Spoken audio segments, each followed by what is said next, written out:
Hola a todos, esto es Caza Etapas, tu podcast de ciclismo.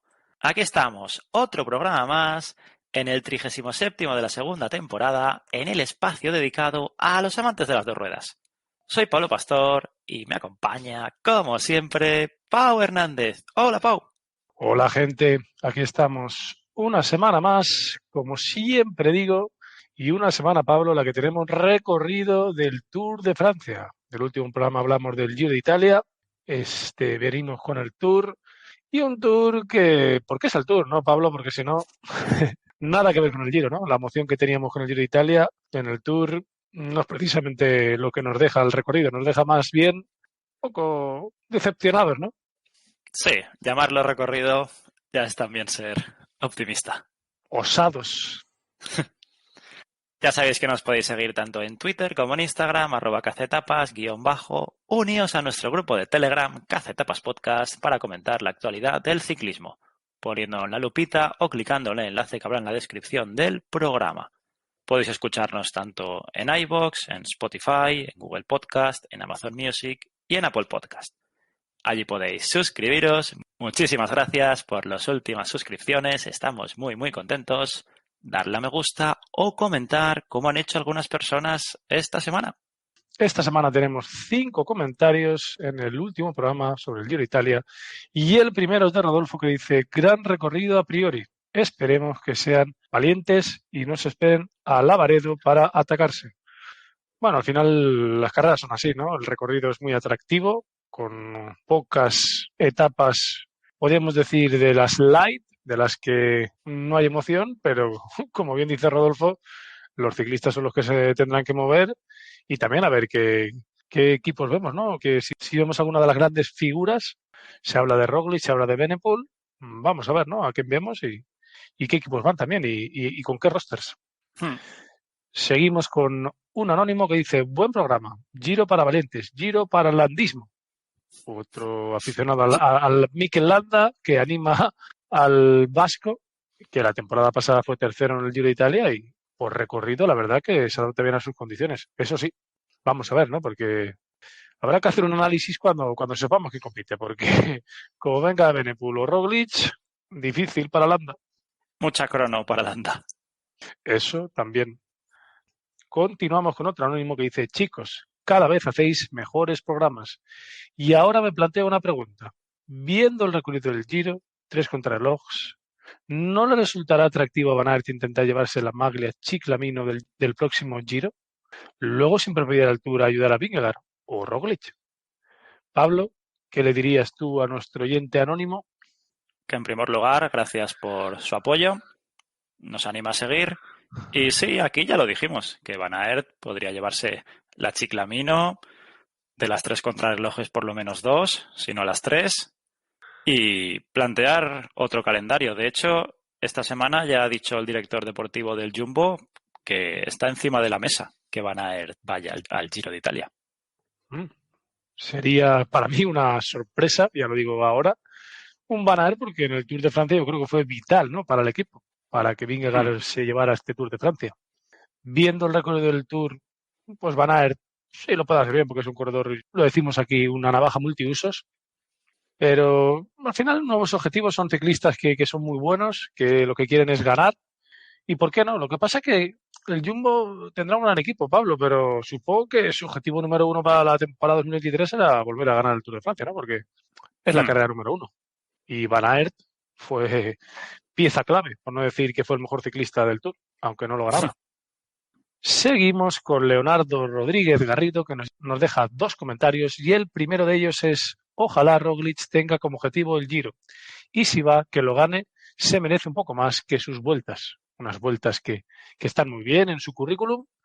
Sí que es verdad que en el Giro ha sido tercero también, pero estaría bonito, ¿no? Un Primo Roglic que al final a los aficionados al ciclismo es un corredor que nos encanta porque siempre es simpático en la victoria y en la derrota y que parece que siempre Laura esa de mala suerte le persigue. Parecía que en la Vuelta a España no, pero esta temporada todos recordamos lo que pasó. ¿Y por qué no? ¿No?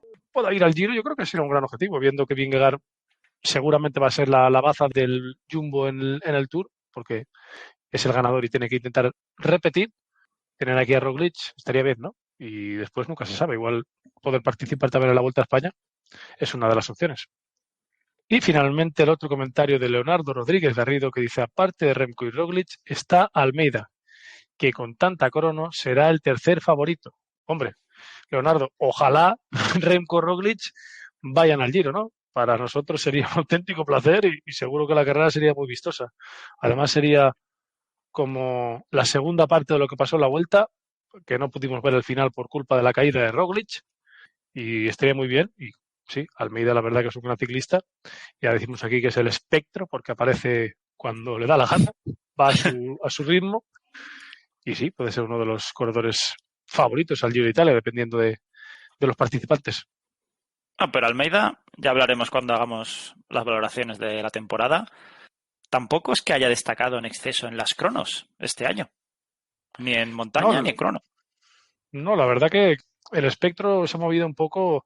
Había etapas que aparecía de la nada y acababa con los mejores, pero la verdad que como líder, yo ya hablo como líder en una gran vuelta, para mí no ha dado un paso adelante en su primera temporada en el UAE, cosa que la verdad que yo sí que esperaba. Hmm. Vamos ahora con los temas que se tratarán durante el 37º programa de la segunda temporada de Caza Etapas. Como ha dicho Pau, tenemos recorrido del Tour de Francia, vamos a analizarlo en profundidad, cada una de sus etapas, así como sus aspectos positivos, los negativos y a qué ciclistas favorece. Y finalizaremos con salseos ciclistas, que viene calentito, calentito. Pero además no hay programa de Caza Etapas sin saber a quién nos va a traer hoy Pau en Adivina quién soy.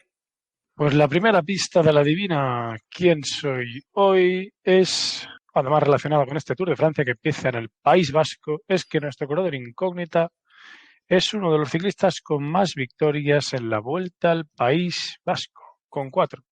Además ha sido una vez segundo y otra vez tercero, así que el País Vasco se le da de maravilla a este corredor. Bien, bien. Empezamos con el recorrido del Tour de Francia 2023. Edición número 120 desde Bilbao hasta París. La primera etapa, en el País Vasco. Salida y llegada en Bilbao. Rompepiernas. Típica vasca, muchas cotas cortas, pero duras. Las últimas, el Alto del Vivero, que ya lo vimos en la Vuelta a España, 4,2 kilómetros al 7,3%. Y el Alto de Pique, 2 kilómetros al 9%, con un final en repecho al 5%.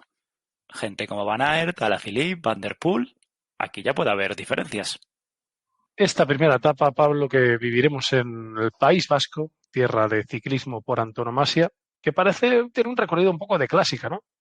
Hmm. Tenemos aquí 5 cotas, sí que es verdad que ninguna de ellas demasiado larga, son 3 kilómetros, 2, 4, y un final explosivo, ¿no? Aquí los cazatapas números 1 del pelotón mundial, que si vienen aquí va a ser una de las etapas en las que van a querer ganar, ¿no? Y además aquí el premio gordo es que el que gane se lleva el maillot amarillo, ¿no? Y eso es Hmm. doblemente premio, victoria y amarillo.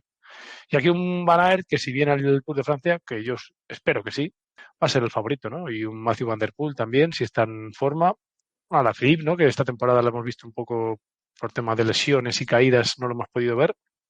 Bueno, y aquí un corredor como Tadej Pogačar, Pablo, que con el punch final que tiene, si quiere también se puede meter en el sprint final, ¿no? Si viene aquí el esloveno desde el primer día en forma, puede intentar ya ganar algún segundito a Vingegaard, ¿no?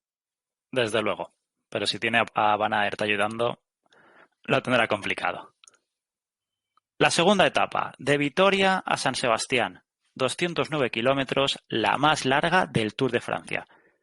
Bastante similar al anterior, pero coronando el Jaizkibel, 8,1 kilómetros al 5,1%. 10 kilómetros aproximadamente de descenso y 5 llanos hasta la meta. El que no esté bien en Jaizkibel lo pagará. Sí, aquí un recorrido que se asemeja, puede ser en cierta medida a la clásica de San Sebastián, ¿no? Hmm. Y este final con Jaizkibel 8 kilómetros al 5% de desnivel, sí que es verdad que está a unos 20 kilómetros de meta el final del puerto, pero después ya es todo bajada y poco más, ¿no, Pablo? Aquí si alguien la lía puede sacar diferencias, incluso diría yo en la bajada, ¿eh? Sí, esta etapa yo la califico como trampa, desde luego.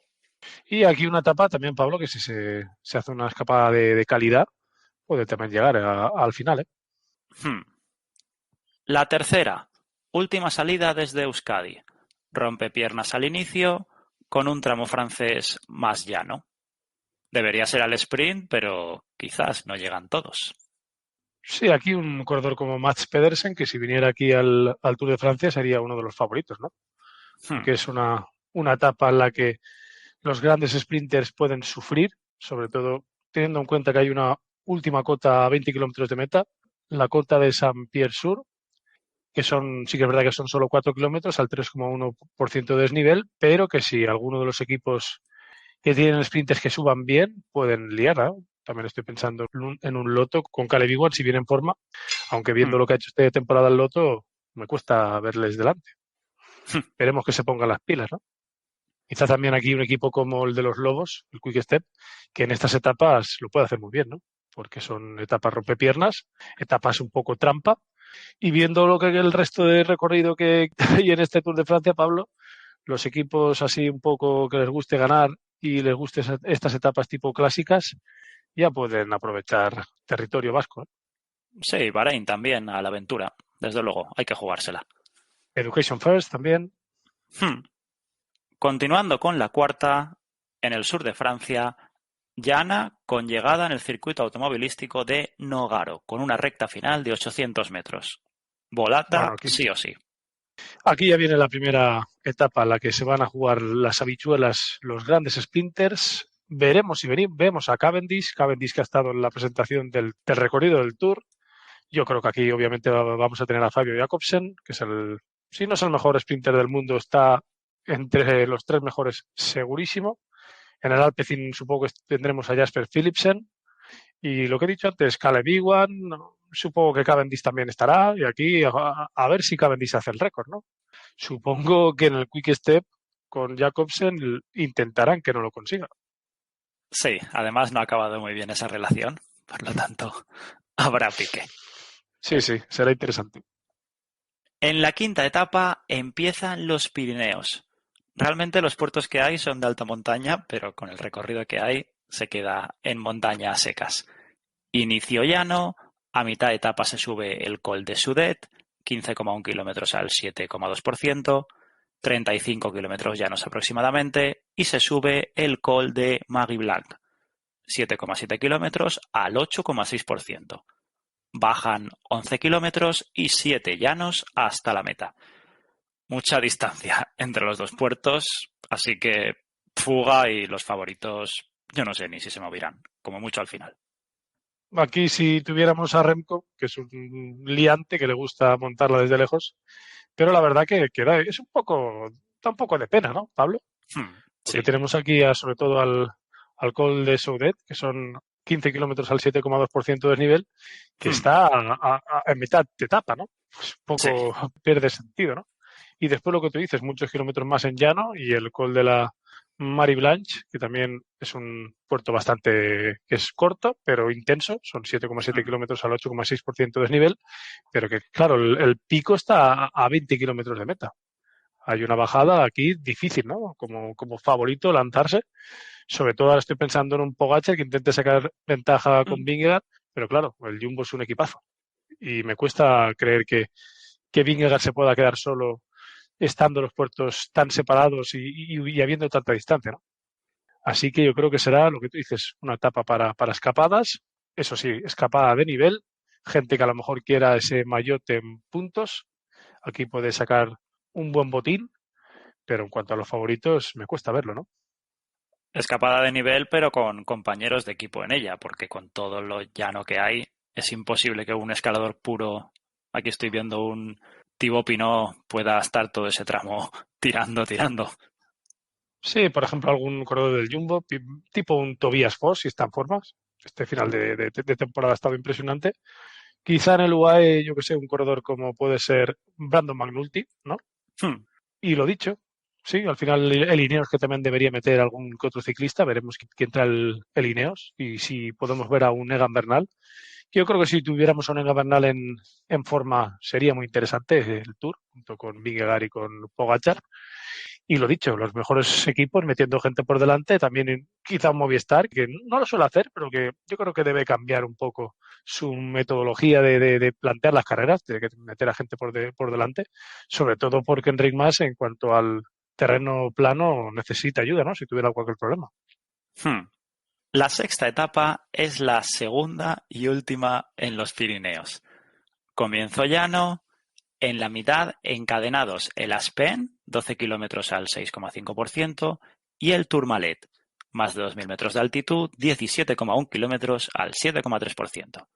30 kilómetros bajando y final en alto en Coteguets-Can Basc, 16 kilómetros al 5,4%. Otra vez los más duros lejos.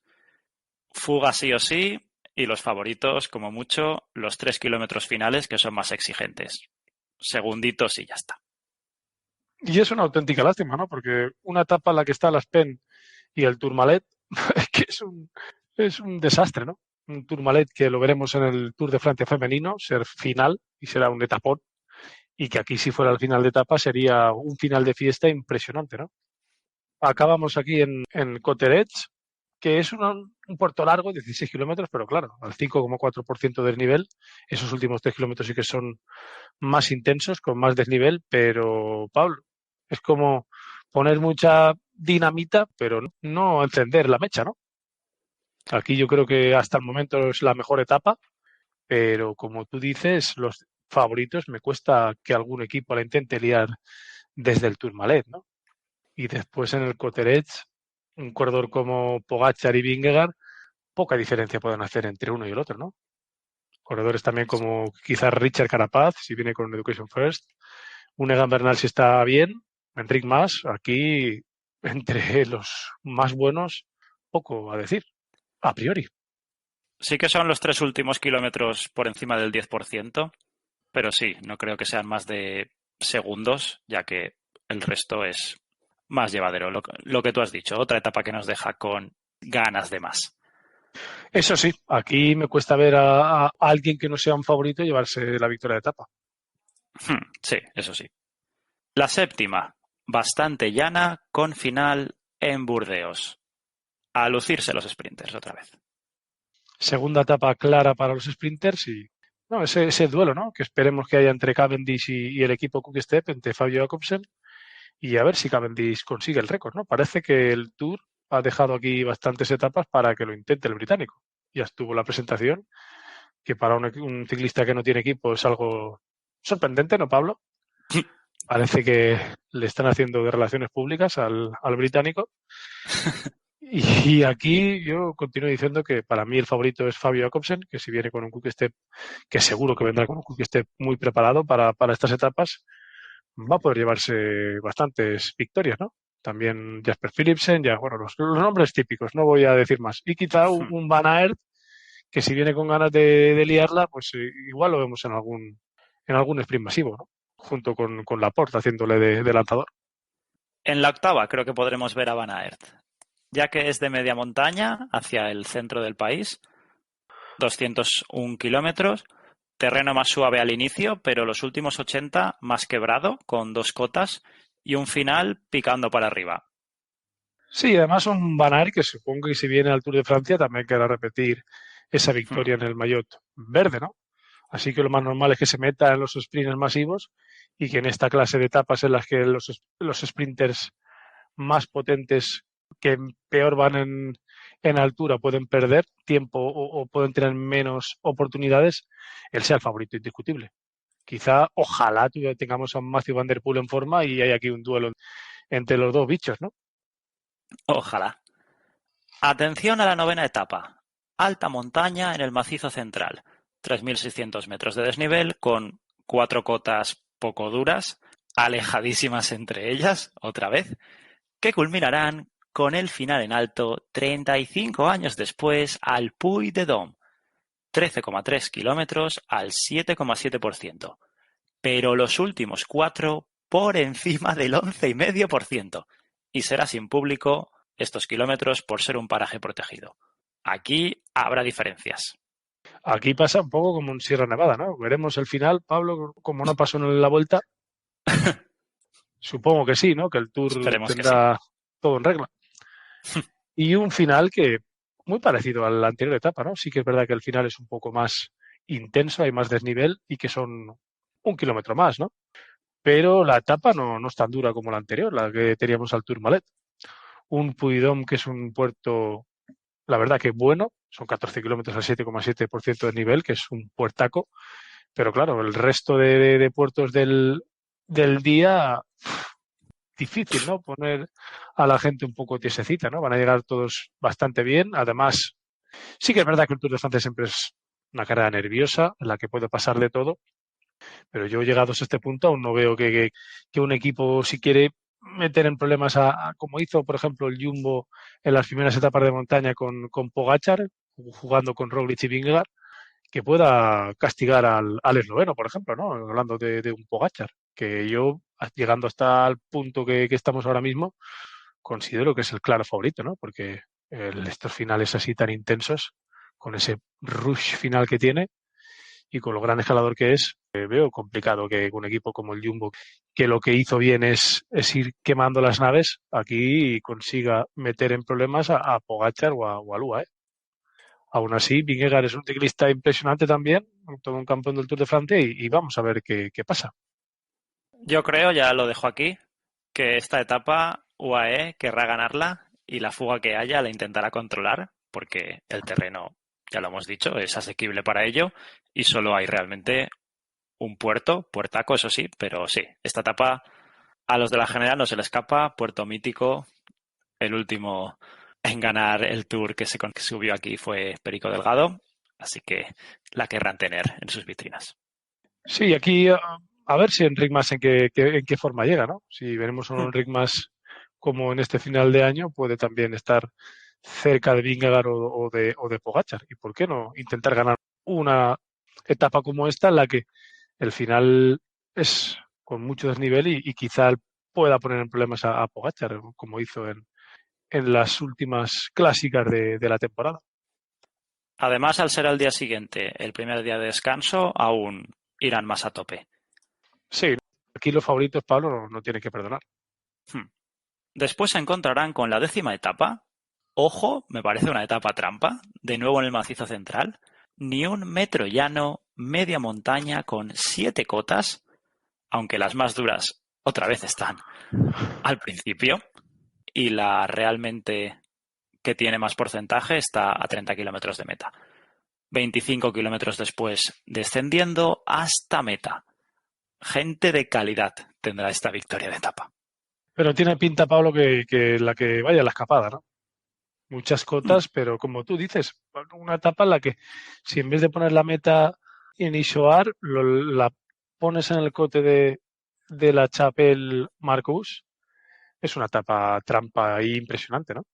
Porque esta cota es la última, a casi 30 kilómetros de meta y claro, es que es mucho terreno después, ¿no? Para intentar algo en cuanto a la gente más buena que venga aquí, ¿no? O intentar, estoy pensando ahora en un Jumbo que intente montar alguna trampa para que Vingegaard saque tiempo a Pogačar, pero es que hay mucha distancia, ¿no? Y veo difícil que Pogačar se pueda quedar solo en una etapa como esta. Sí, pero aquí Van der Poel, gente, ya estoy hablando Movistar, Mateo Jorgensen, veo aquí gente preparada, dispuesta a todo en este día. Sí, corredores que se muevan bien en media montaña y clasicómanos, ¿no? También, que Sí, suban bien. la 11ª conseguirá que el Tour visite todas las prefecturas del país galo, bastante llana, con tachuelas y 3 cotas. Oportunidad para sprinters, pero no tan puros y va muy rápido. Aquí si viniera a competir un Trek Segafredo con Pedersen sería una etapa perfecta para intentar llegar solos, ¿no? Y quizá un Jumbo, si lo que quiere es que Van Aert consiga el maillot verde, lo que también podría hacer es hacer la etapa dura y que los grandes sprinters pierdan la rueda del pelotón y que consiga Van Aert ser el favorito en ese final, ¿no? Pero como la etapa sea tranquila, aquí puede ser otra vez otro duelo entre el Quick Step con Jacobsen y el resto de grandes sprinters. La decimosegunda, yendo hacia el este del país, otra vez media montaña, 7 cotas de nuevo. Esta vez las 3 más duras, por encima del 6%, están encadenadas los últimos 70 kilómetros para tener los 30 finales en descenso, con otra cota al 5% a 13 de meta. También estilo clásica y sí que me parece un día trampa. Sí, aquí sí que se puede liar, hay mucho terreno en Hmm, subida y en bajada, sobre todo, es una auténtica sí, sierra. Y en esas 3 cotas que están las 3 muy juntas, es subir y bajar, subir y bajar y subir y bajar, que son aproximadamente 5 kilómetros y con un 6-7% de desnivel, que si alguien, sobre todo, yo estoy pensando que se la juegue en la bajada y tenga gente por delante, puede sacar unos segunditos o incluso algún minutito, ¿no? Etapa un poco, yo diría que hasta el momento, junto con las del País Vasco, las que son un poco trampas, hmm, y aquí yo veo que el ganador, pues también puede ser que esté en una escapada de nivel, ¿no? Aquí sí que los sprinters yo creo que no tienen ninguna opción. Quizá un corredor como Van Aert, si llegara al pelotón con pocos ciclistas, sería el favorito indiscutible. Quizá también un Matthew Van Der Poel, Julian Alaphilippe, ¿no? E incluso un Biniam Girmay, que si viene aquí al Tour también es una etapa que se le puede adaptar bien al eritreo. pero si Jumbo quiere hacer una de las suyas, esta la veo ideal, junto con las vascas, como has dicho tú. De hecho, de las pocas que hay, ¿no? De las pocas oportunidades Sí. de intentar algo. Porque la siguiente, alta montaña en el macizo de Jura, únicamente 136,5 kilómetros, de los cuales 75 son llanos. Se sube al Col de la Lev, 16,4 kilómetros, pero al 3%, 15 kilómetros bajando, otros 10 de tramo llano y final en alto en Gran Colombier, 17,4 kilómetros al 7,1%. Otra vez para escaladores, pero es que falta algo. Falta dureza, Pablo, faltan Sí, kilómetros, 136 kilómetros la etapa y falta algún puerto encadenado con la Colombier, ¿no? Porque sí. con la Col de Lev, que has dicho que son casi 17 kilómetros, pero 3% de nivel es muy suave, ¿no? Muy tendido. Hmm. Y aquí yo creo que los favoritos van a llegar juntos, bueno, yo creo, no, seguro que van a llegar juntos a estos últimos 18 kilómetros, que sí que es verdad que la Gran Colombier es uno de los puertos míticos del Tour de Francia, pero al final van a ir de la mano, ¿no, Pablo? Y se van a hacer diferencias si hay alguien que está más fuerte que los demás y lo intenta desde lejos, pero es que veo poco castigo. Sí que es verdad que después los ciclistas son los que hacen la carrera y si, por ejemplo, la etapa que hemos dicho anteriormente es una etapa con mucho castigo, aquí en la Colombier se pueden ver a corredores en dificultades, Hmm. pero le falta algo, ¿no? Le falta chicha a esto. Sí que falta, sí. En la decimocuarta ya empiezan los Alpes. Hay 4 puertos, 4.200 metros de desnivel, ni un metro llano. En la primera parte de la etapa hay 2 puertos encadenados a más del 7% y la parte final con el Col de Ramaz, 13,9 kilómetros al 7,1%, 16 kilómetros bajando, 10 picando para arriba y ascenso a la Joux Plane, 11,6 kilómetros al 8,5%, para bajar 13 kilómetros hasta la meta. Si no bajas bien, esta etapa puede ser muy, muy peligrosa. De hecho, esta etapa yo creo que va a ser una de las más interesantes que va a haber en este Tour de Francia, ¿no? Hmm. La Col del Juxplen es un puerto también duro, son casi 12 kilómetros al 8,5% de desnivel, y aquí la bajada que es un tanto peligrosa, ¿no? Hasta Morsín. Sí. Aquí sí que veo un corredor como Pogachar que baja bien e intentarlo, ¿no? Y el Jumbo, pues también es una etapa que puede aprovechar. Yo considero que esta etapa se la voy a llevar a alguien de los favoritos, porque hay tan poco terreno, Pablo, que o aprovechan estos días o lo tienen mal, ¿no? Sí, etapa para llevar en la fuga a compañeros, los favoritos, para echar una mano. De, de hecho, Vingegaard no haría mal de llevar a Van Aert por delante, que sabemos que es Hmm. una gran locomotora y que baja como Los Ángeles. La siguiente etapa posiblemente es la etapa reina, ya lo hablaremos después. Alta montaña con 4 puertos, un inicio de sube y baja hasta que en los últimos 100 se sube el Col de Forclaz, 7,2 kilómetros al 7,3%, 20 kilómetros rompepiernas, ascenso al Col de la Croix Fray, 11,3 kilómetros al 7%, 30 bajando y encadenando la cota de Amegans, 2,7 al 11,1%, con la Betec Mont Blanc, 7,2 kilómetros al 7,7%. Final en alto, en una etapa, la verdad que completita. Podríamos decir que la etapa reina, ¿no? Son 180 kilómetros, además es una etapa bastante larga para lo que es este Tour de Francia y en la que hay bastantes puertos encadenados, ¿no? Y además puertos duros. Si un corredor de la general quiere hacer daño, yo ya me lanzaría en esta cote del Sant Merange, que son casi 3 kilómetros al 11% del nivel, que es mucha dureza. Y aquí te lanzas para arriba, intentas sacar unos metros, una pequeña bajadita y para arriba al Mont Blanc, ¿no? Diría que para mí es la etapa número uno, ¿no? Aquí también yo creo que uno de los favoritos va a ser el ganador y veremos aquí ha llegado hasta este momento también la diferencia que hay entre favoritos. De momento no hemos tenido ninguna etapa contra el crono, que eso también ayuda a que las diferencias se abulten entre los que no van bien y los que sí que van bien. Y yo creo que llegados hasta aquí habrá bastante igualdad. No sé si entre muchos, pero sí me cuesta ver con este recorrido a un Vingegaard o a un Pogačar lejos en la clasificación general. Y si vemos a un Bernal en forma, también puede estar ahí. O incluso un Enric Mas. A mí lo que me cuesta es ver diferencias en la crono, como has dicho antes, porque tras el segundo día de descanso, la única contrarreloj del Tour de Francia de 22 kilómetros, sí, 22, sinuosa, subiendo la cota de Domancy, 2,5 kilómetros al 9,4%, y final para arriba. Como poco la calificaría de vergonzosa. Sí, al final uno contrarreloj, Pablo, que realmente favorece a los escaladores, ¿no? Por eso. A los grandes especialistas, bueno, es que aquí, viendo el recorrido llegados a este punto, es que claro, yo si fuera Lineos no me plantearía traer aquí a Filippo Gara, ¿no? Por ejemplo. O un Stephen Kuhn con el Groupama, no sé.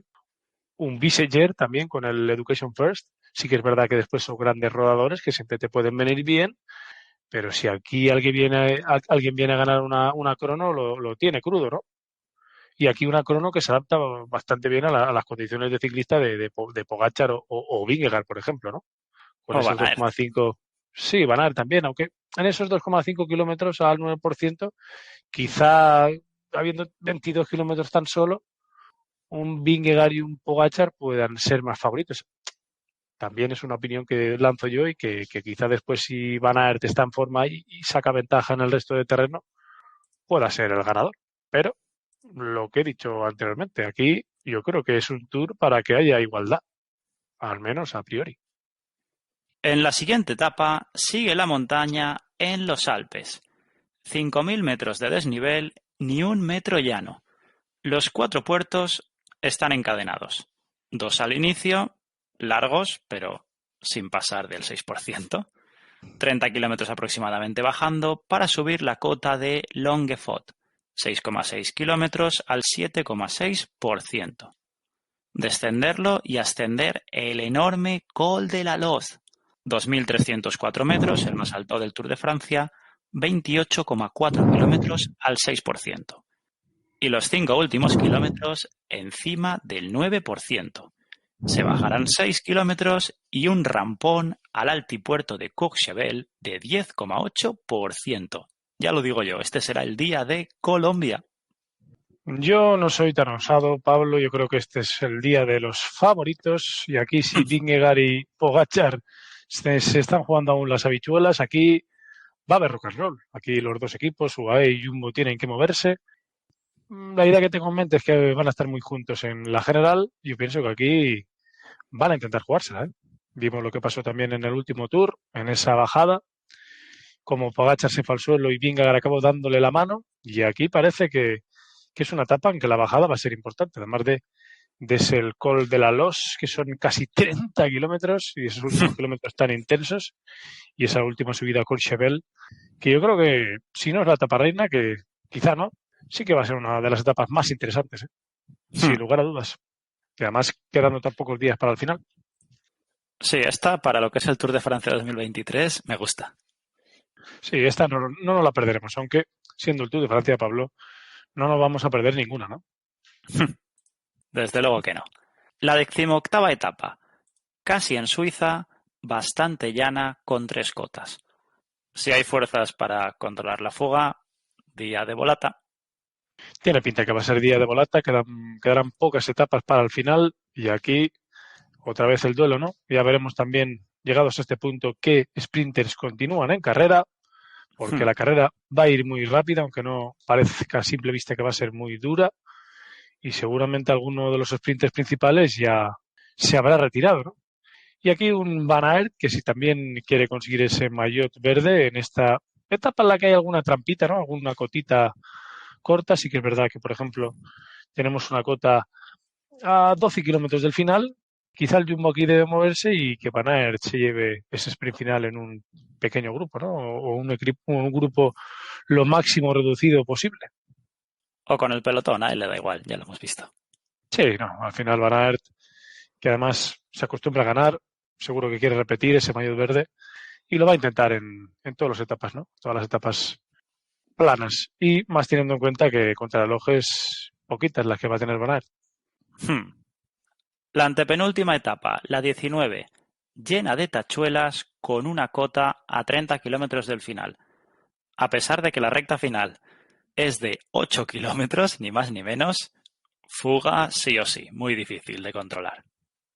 Fuga sí o sí, sobre todo viendo el terreno escarpado. Sí que es verdad que solo hay una cota, Hmm. pero es un sube y baja espectacular. A simple vista, eso sí. Y sí que tiene pinta de ser un día de escapada, ¿no? Aquí ya los favoritos, poco que decir. Y en cuanto a los sprinters, los que queden estarán pensando en esa última etapa, ¿no? Hmm. Sí, porque la penúltima etapa, la 20ª, alta montaña en los Vosgos. 3.600 metros de desnivel, 5 puertos, ascendiendo el primero al inicio, para encadenar el col de la Croix des Moynats y el de la Gospierre, cortos, pero encima del 7% los dos. Habrá después 10 kilómetros rompepiernas, otros 20 bajando, para encadenar el Petit Ballon, 9,3 kilómetros al 8,1%, y el col de Platzer Basel, 7,1 kilómetros al 8,4%. Después 8 kilómetros llanos y la meta. Última oportunidad para jugársela. Última oportunidad para jugársela y Pablo, qué lástima que no sea en su vida, ¿no? Esos últimos 8 kilómetros que quizás le quitan un poco de interés a la etapa, pero bueno, como siempre decimos, la carrera la hacen los ciclistas y si quizá alguno Vingegaard o Pogačar, o si también puede ser Bernal, si está en este momento aquí en este Tour de Francia, meten a alguien por delante, coge unos segunditos en esta última cota, tiene algún rodador de esos potentes por delante y le hacen un trabajito, puede conseguir alguno que otro segundo.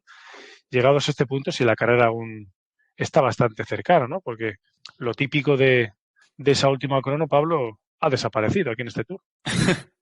Sí, desde luego. Y probablemente el ganador estará decidido. Siempre es la típica etapa que se han de decidir que si el séptimo, el octavo, el cuarto. Pero esos 8 kilómetros a lo mejor hacen que llegan 2 o 3 coronando. Uno de los favoritos ha perdido unos segunditos y se ponen a rodar en ese terreno llano y te pueden sacar 40 segundos, 50 perfectamente. Puede ser. Y yo ya no sé si el ganador aún estará en liza aquí, quién va a ganar, pero ojalá sí el podium, ¿no, Pablo? Que continúe habiendo interés. O sea, que Sí, a nosotros nos gusta que haya sufrimiento, que hasta el último día se jueguen las habichuelas. Pero vamos a ver, ¿no? Al final dependerá de la igualdad.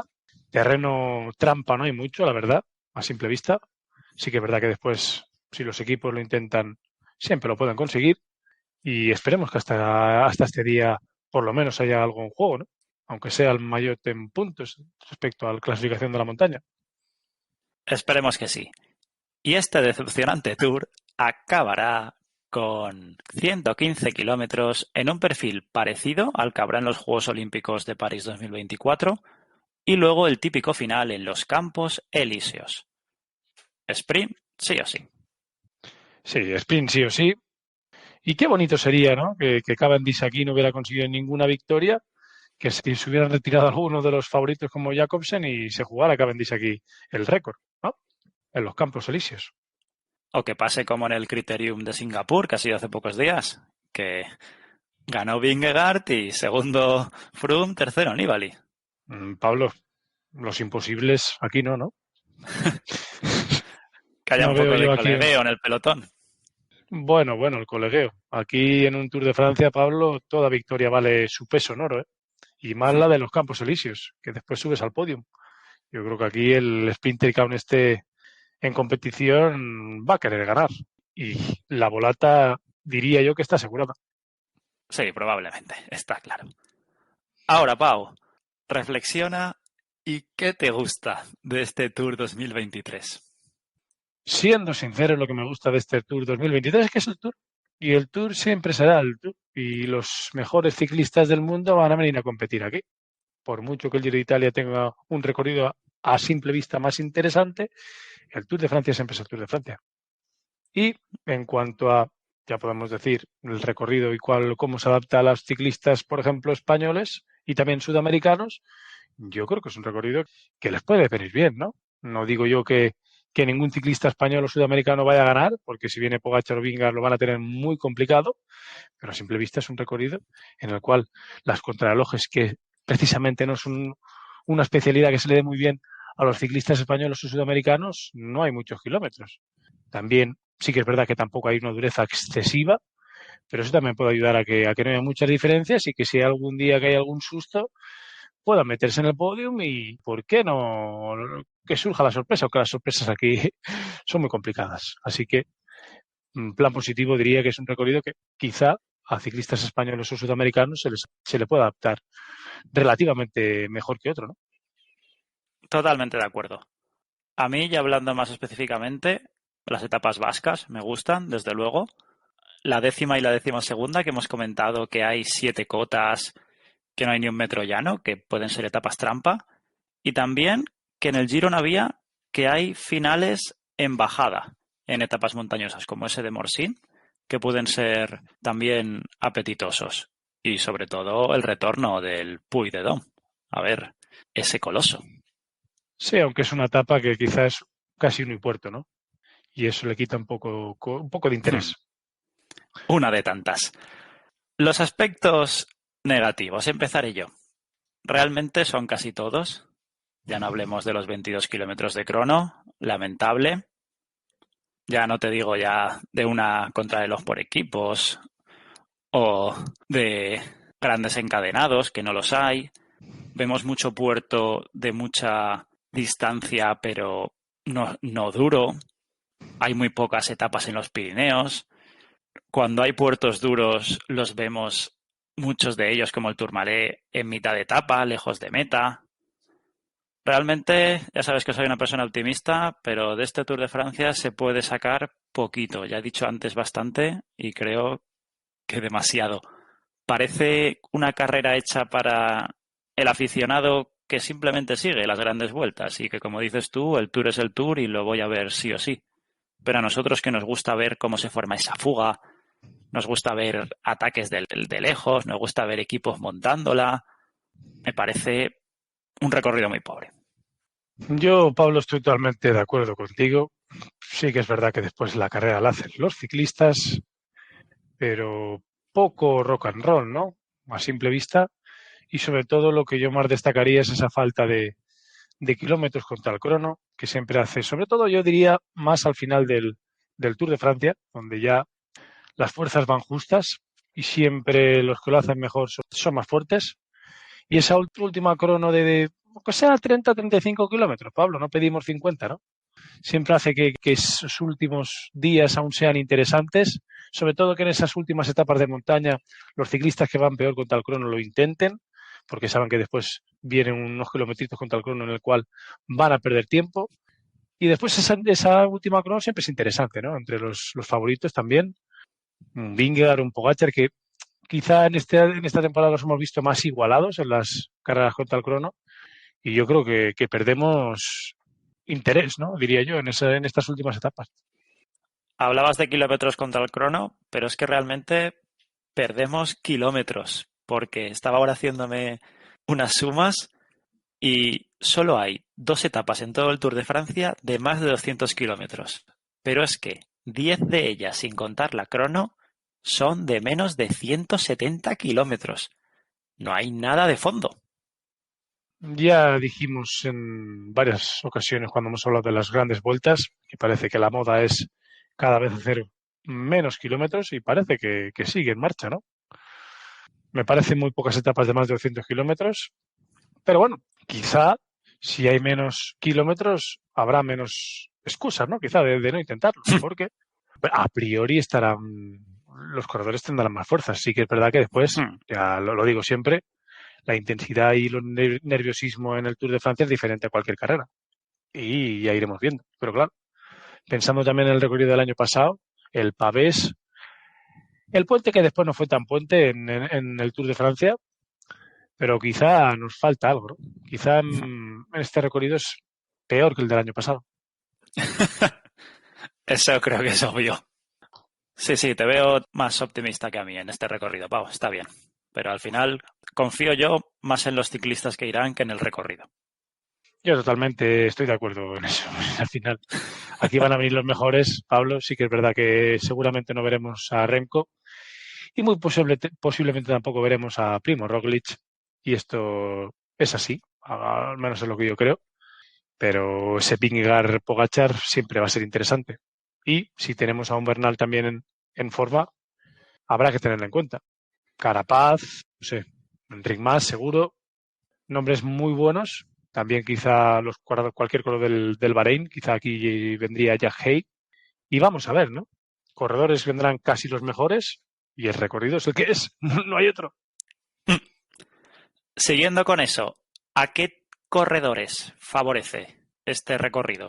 ¿Alguno más que quieras añadir, además de los que has dicho? Bueno, he dicho ya a los españoles y sudamericanos por sus condiciones de ciclista y diría que también a Pogačar, ¿no? Creo que Pogačar es un ciclista que tiene un punch final, un rush final impresionante y que quizá estas etapas en las que no hay tantos puertos, los puertos encadenados hay distancia, aquí hay menos trampas que la temporada pasada, ¿no? Y quizá un Jumbo aquí puede liársela menos a Pogačar y con ese rush final que tiene y esa igualdad que había con Vingegaard, quizá segundito a segundito se pueda ir llevando este Tour de Francia. Coincido contigo, me parece que está hecho, obviamente, Vingegaard y Pogačar están por encima del resto, pero está más adaptado a las condiciones de Pogačar que a las del danés, que de hecho ya ha dicho que le gustaría que hubiera más crono, y sobre todo por las tácticas del Jumbo para desarbolar al esloveno. Pero sí, tour enfocado a corredores que vayan regular o mal en la crono. Además de los que has dicho, también añadiría a Simon Yates, que no es que vaya mal en crono, pero al ser escalador le favorecerá. Y sobre todo, un corredor francés, David Gaudu, fue cuarto en el último Tour de Francia. Parece que quieren a un francés en el podium porque tampoco es un tour para escaladores puros porque ya hemos dicho que la dureza no es extrema. Un corredor que pueda pasar medianamente bien la montaña y sepa bajar, importante en este Tour de Francia, puede colocarse top 5. Bueno, Pablo, pero seamos realistas. Un David Gaudu que si aquí vienen los mejores, los nombres que he dicho anteriormente, yo creo que como ciclista está por detrás. Y entrar en todo un podium del Tour de Francia se deberían juntar varios astros. ¿No? Esa es mi sensación. Sí que es verdad que quizá después me como mis palabras y Godú acaba segundo o tercero del Tour, pero es lo que yo creo.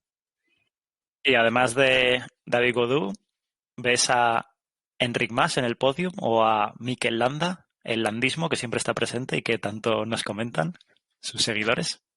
Siendo sincero, Pablo, yo creo que Landa lo mejor que puede hacer es ir al Giro de Italia y aquí el Bahrein supongo que apostará por algún líder un poco más joven, ¿no? He hablado antes de Yahey. Y me gustaría ver aquí en el Tour, aunque no lo veremos, a Pello Bilbao, ¿no? Que baja bien y en las etapas del País Vasco puede hacerlo muy bien, ¿no? Y en cuanto a Enric Mas, bueno, si tenemos a un Enric Mas como el de final de temporada, ¿por qué no? Yo, si está en esa condición, viendo los pocos kilómetros que hay en contra del crono, lo bien que ha subido, quizás de los pocos que puede aguantar a Vingegaard y a Pogačar en plenitud, o por lo menos estar cerca, y por qué no, ver a Enric Mas en el podio, la verdad que sería una alegría. Estoy contigo. Si tiene el nivel de el tramo final de temporada, yo lo veo en el tercer lugar, un escalón por debajo de los dos monstruos, obviamente. Y a Mikel Landa, yo lo veo más en el Tour que en el Giro y también le vería top 5 y si va la gente sufriendo los percances típicos que nunca queremos, puede, puede que sí. Nunca se sabe. Hay que jugar en esta vida. Bueno, Pablo, aquí haces una buena apuesta, ¿eh? Ya veremos, ya veremos. Nos esperamos a la porra que haremos de aquí 7 meses. Bueno, la porra esa la haremos ya con los nombres en Sí. la lista, ¿no? Aquí así es casi imposible acertar. Sí. Bueno, el ganador casi que sí que podíamos jugarnos algo, pero el resto de ciclistas más difícil, ¿no? Y tanto. Dejamos el recorrido del Tour de Francia 2023 para saber la segunda pista de Adivina quién soy. Y la segunda pista de la Adivina quién soy es que es uno de los 3 ciclistas en la historia que ha ganado Giro y Vuelta en la misma temporada, cosa que quizá Remco Evenepoel intente hacer, ¿no? Esta es buena. Continuamos ahora con salseos ciclistas. ¿Cómo vienen hoy los salseos ciclistas? Primero, fichajes. Patrick Bevin, Van Hoek, Matthew Dinham, séptimo en el último Mundial Sub-23, Edmondson y Flynn al DSM. Crash al Total Energies, Stibar y Postelberger al Bike Exchange, Michael Leonard a Ineos, 18 años y 8 triunfos en Junior en 2022, al UAE, Soerbax y Michael Vink, triunfador en la plataforma de ciclismo virtual MyBush, Nathanael Tesfazion al Trek, Sergio Tu al Bahrein. En clave española, Luisle al Astana. Y al Burgos, Antonio Angulo, ex del Euskaltel, Miguel Ángel Fernández, que hizo un Tour de Turquía top, Andrés Camilo Ardila, ganador del Giro Baby 2019, y Eric Fagúndez, uruguayo y 8 triunfos en el calendario amateur español, además de Clement Aleno, que ha hecho también un buen calendario amateur galo. Tomás Barta, checo de 23 años, al Caja Rural. Íñigo Elósegui deja Movistar para ir al Ken Pharma. Te dejo el último, que no es español, pero también es muy importante, y además es a tu equipo, Mikel Honoré, al Education First. Y espera, que hay un fichaje que se acaba de confirmar hace escasos minutos, y es el de Jay Vine al UAE. Madre mía, Pablo, vaya bomba, ¿no? Yo creo que aquí con Jay Vine y con Adam Yates, el equipo UAE mejora mucho, ¿no? Quizá lo que hemos hablado del Tour de Francia, si traen aquí a Vine y a Adam Yates, quizá con Brandon McNulty también, el UAE pinta de otra manera, ¿no? Sí. Y la verdad que muy interesante. Al final parece que el Ineos, que sí que es verdad que has dicho que ha fichado a Michael Leonard, pero que parece que está apostando por conseguir al próximo Pogačar o al próximo Vingegaard, no por ficharlo, pero que a simple vista, Pablo, viendo los rosters de los 3 equipos, parece que el Ineos, a pesar de ser el equipo con más presupuesto, se queda por detrás. Las niñas bonitas se las llevan el UAE y el Jumbo, a las más apetecibles. Y en cuanto al resto de fichajes, destacar lo de Nathanael Tesfazion, el eritreo, que es otro corredor muy interesante que ficha por el Trek, que ya hemos dicho siempre que es un equipo de veteranos, pero que también sabe moverse en cuanto a jóvenes, sobre todo cazatapas, y a ver de qué manera mejora. Después, muy interesante para mí el fichaje de Posterberger por el Bike Exchange, además de Stibar, pero sobre todo Posterberger, el ex corredor del Bora, que parece un corredorazo, el alemán, y que puede darle bastante al Bike Exchange, equipo que esta temporada ha dependido bastante de Simon Yates y quizá de Kaiden Groves en cuanto a los sprints, y que tiene que dar un paso adelante. Después es interesante lo de Patrick Bevin, ¿no? Es un ciclista canadiense que estaba en Israel, muy simpático, que lo vimos en la Vuelta a España, en esa etapa 10, donde fuimos a la contrarreloj, ficha por el DSM, además del resto de ciclistas que has dicho, un DSM que que no sé, Pablo, pero siempre parece que pierde a los jóvenes que tiene interesantes, pero después siempre acaba saliendo alguien, ¿no? Sí, Veremos esta temporada cómo les va. Y en cuanto al tema de los españoles, y también primero hablaré de Mikel Honoré, que yo creo que es un fichajazo para el Education First, que después del fichaje de Richard Carapaz, yo creo que el equipo Rosita tiene mejor equipo que la temporada pasada y nos puede dar más alegrías a los aficionados. Y un Mikel Honoré que es un lobo que a ver qué tal se le da esa salida de la manada, ¿no? Espero que se le dé bien, sobre todo porque el Education First también es un equipo que también es un equipo de cazatapas, ¿no? Quizá no como el Quick Step, sí que es un equipo que se le da mejor la media montaña y a ver de qué manera compite, ¿no? En el equipo americano. Un Luis Le que vuelve a la Astana, parece que está incombustible, quiere también acabar como Valverde a los 42, vuelve a casa por Navidad, no por temporada 2023, a ver de qué manera, porque la Astana necesita mucho. Creo que el Burgos se mueve bien, sobre todo se la juega con Andrés Camilo Ardila, ¿no? Que es un corredor que ganó el Giro Baby 2019. Recordemos que ahí también estaba Inés Rubio, del Movistar.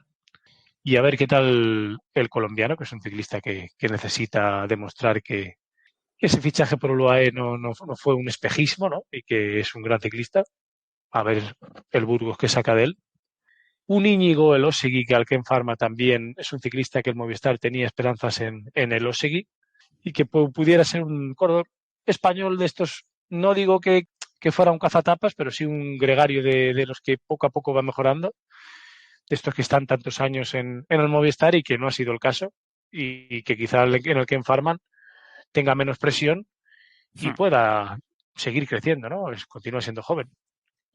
Y finalmente también en clave del UAE el Shores Bucks, el corredor que anteriormente competía en el Alpecin, que en estas últimas clásicas de la temporada incluso ha tenido victorias y que yo creo que también puede mejorar quizá el equipo del UAE en cuanto a las clásicas, ¿no? Yo creo viendo el equipo del UAE lo que hacen sobre todo es mejorar en cuanto a grandes vueltas, ¿no? para comentar por encima, me parece que Bike Exchange está fichando muy bien, ¿Mm? muy acertadamente. También UAE me reafirmo en lo dicho de que parece que va fichando sin, sin estar realmente acoplados, porque también Bugs, Bing, ganas una plataforma, como hizo J Vine precisamente. A lo mejor lo han dicho, mira, J Vine, que bien ha salido, hacemos lo mismo. Pero no lo mismo que en Jumbo. El de Tesfaction también me encanta por Trek. Y Burgos, sí, un win-win totalmente. Andrés Camilo Ardila. Y él lo sigue lo que has dicho tú. Irak en Pharma y le gustaría dar un pasito para atrás para dar dos para adelante y volver al World Tour. Porque si explota como prometía, será un gran año para él. Ahora hay otras noticias, Pau, también de interés ciclista, como es la primera que Manuela Fundación, el equipo continental español, no seguirá en 2023 por problemas económicos. Ya han estado muchos meses sin pagar a sus corredores y finalmente no tienen financiación para la próxima temporada. Una lástima porque era a principio de temporada un equipo que empezaba en Conti y que la intención era estar en el World Tour. De hecho, ya lo intentaron, ¿no? En ese fallido intento de comprar el equipo que ahora actualmente es el Bike Exchange. Y parece que nos quedamos sin el Manuel la Fundación. Y sobre todo unos cuantos ciclistas españoles que estaban ahí con la intención de seguir siendo profesionales que pierden el equipo y que veremos dónde acaban, ¿no? Una auténtica lástima. Esta va sobre dos equipos nuevos de categoría Pro Team, que siempre son llamativos, pero estos más si cabe, ya que son dos equipos suizos. Uno de ellos será el Q36.5 con Vincenzo Nibali metido en el proyecto y con nombres muy interesantes que aún no hay confirmados, pero que desvelaremos. Y el otro será el Tudor de Fabián Cancellara, en el que también suenan nombres Pro Team e incluso World Tour. Bueno, al final toda inversión en el ciclismo es positiva, sí que es verdad que es una lástima que venga de Suiza, aunque en Suiza dinero hay bastante. Y aquí competición entre Nibali y Cancelara. Interesante, ¿no? Me parece que está muy bien que exciclistas sigan estando en el mundo del ciclismo y apostando por él. Y ya iremos hablando de los corredores que van a tener los dos equipos, ¿no? Si los dos van a estar en Pro Team, seguro que tendrán ciclistas interesantes. Además, también se ha anunciado una retirada, desgraciadamente, es la de Sonny Colbrelli, tras sus problemas cardíacos en la Volta a Cataluña de este 2022. Ánimo, Sonny. Yo creo que es una de las noticias más tristes de esta temporada, porque sobre todo Colbrelli hizo un año 2021 espectacular. Yo diría que uno de los años más buenos de un ciclista italiano en las últimas temporadas, ¿no? En cuanto sobre todo a cazatapas. Recordemos que fue campeón de Europa y lo que hizo también después en la París-Roubaix, una París-Roubaix yo diría que histórica, por la dureza, por el agua, por el barro, cómo se la llevó el italiano del Bahrein, y que precisamente cuando había explotado a sus 31 años le pase esto. Perdemos aquí un ciclista que le daba mucha salsa a las clásicas y a los campeonatos por países, y que yo creo que aún tenía 2, 3 años de buen ciclismo. Seguro, nada más que añadir. Y la última, de hace nada acaba de salir, el TAS confirma la descalificación de Nairo Quintana en el Tour de Francia. Simplemente puede seguir corriendo, no hay sanción deportiva, pero se reafirma en lo que ya hizo la UCI. Un Nairo Quintana que está sin equipo y que tras este mazazo a ver dónde acaba, ¿no? Quedan ya pocos huecos, sobre todo en el World Tour, y quizá le toca quedarse en el Pro Team, ¿no? En algún equipo potente, eso sí, porque Nairo, aunque baje sus monumentos, es un corredor, podríamos decir, top, Pablo. Para mí sí. Ciertas etapas te las puedes ganar y este año la primera parte de la temporada fue muy buena, desde luego. Y incluso carreras por etapas, ¿no? Esas típicas carreras de 5, 6 días, 10 días, Nairo te las puede ganar. Y carreras interesantes, sobre todo de alta montaña. Veremos qué es del colombiano. Pero es lo que dices, estamos ya en noviembre, casi todas las plantillas están cerradas y aún no tiene equipo. Yo si tuviera un espacio intentaría ficharle. Sí, ya lo hemos dicho muchas veces, tendrá menos salario y tendrá mucha hambre para demostrar lo buen corredor que es. Pau, ¿vas buscando la música mientras hablo del próximo programa? Por supuesto. Un programa en el que empezaremos la valoración de los equipos del World Tour y en el que la sorpresa que vamos buscando, ¿la tendremos o no? ¿Estamos cerquita? Yo creo que algo tendremos, ¿no? Si no una sorpresa de la que nos gustaría, por lo menos algo interesante. Tenemos que darle algo a nuestros oyentes. Pablo, ya toca. Seguro. Como también toca saber ya la respuesta de adivina quién soy. Y la última pista es que es el último corredor en ganar una temporada la Vuelta a España y al año siguiente llevarse el Giro de Italia, cosa que yo por lo menos creo que quiere conseguir Remco Evenepoel. Por esta última pista, ni idea, la verdad. Pero por lo de las Ichulias y el doblete Giro Vuelta, solo me sale un nombre que ya ha salido bastantes veces en la sección, por lo buen corredor que es, y es Alberto Contador. Sí, Pablo, menos mal que tienes esa buena memoria. Menos mal. Un Alberto Contador que lo he traído aquí porque yo creo que estas dos pistas eran muy buenas y que demuestra que el corredor madrileño no solo fue un corredor de Tour de Francia, ya lo hemos dicho muchas veces. Yo diría que fue un corredor de grandes vueltas y que el Giro y la Vuelta también fueron sus carreras. Recordemos que en 2008 fue cuando repitió la victoria en el Giro de Italia y en la Vuelta a España, y en ese 2014 donde ganó la Vuelta a España, y en 2015 repitió el Giro de Italia unos meses después, siendo el último ciclista en hacerlo, cosa que seguramente Remco querrá conseguir. Y en cuanto a las Ichulias, carrera que se le daba de maravilla, fue 4 veces ganador, 2008-2009, vaya año 2008, el de Contador, año en que no participó en el Tour de Francia, cambió su planificación del año después de haber ganado ese Tour de Francia de 2007. También ganó en 2009 la Ichulia, en 2014 y en 2016, y en su última temporada fue segundo, viendo que la Vuelta al País Vasco siempre ha sido una carrera que se le ha dado de maravilla. De hecho, fue la primera carrera por etapas en las que estuvo en el podio, en ese 2005. Así que gran ciclista Contador, y parece que Remco quiere unirse a él en varios de los récords. Qué ganas de que llegue ya el Giro 23. Pues venga, Pau, dale al play y pon la música, que nos vamos, amigo.